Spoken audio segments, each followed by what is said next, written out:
An F in womanhood, a grade that owes itself in part to the flatness of the chest, to the prepubescent breasts that will never feed anyone, to the men who will never touch them or fill the rakish body up with the sort of sex that hurts at first, or with the way that Joseph loved, the shadowed underarms gone unshaved for a class I was failing anyway, and oh God, the loneliness.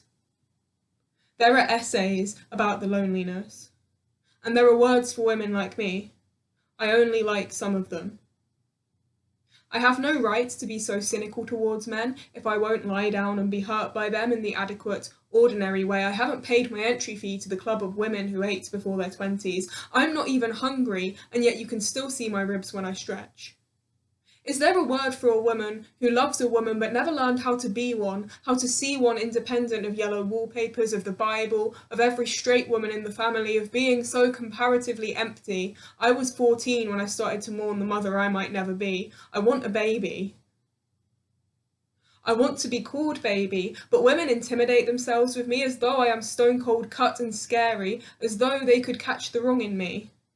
I'm only worthy of the love read as lesser, and I couldn't even be soft enough for her. I'll never pen the universal feminist story, always relegated to the hidden corner of the library. Somehow, subconsciously, nobody takes my womanhood seriously, as though I wasn't subject to the same men-women church, as though the cut split ends of hair correlated to its worth, as though I made a sacred vow with which I couldn't follow through. I said, I want to be a woman, but I don't want to be you. Sometimes, after I've said Hail Mary, I wonder where all of this began, and where it will end. Sometimes I ask the Virgin and she sits silent, comprehending, lets me settle in her hands, says, a woman stays a woman if no women understand. An F in womanhood, a grade that owes itself in full to something ripe, and empty, and clean. A blue letter on white paper.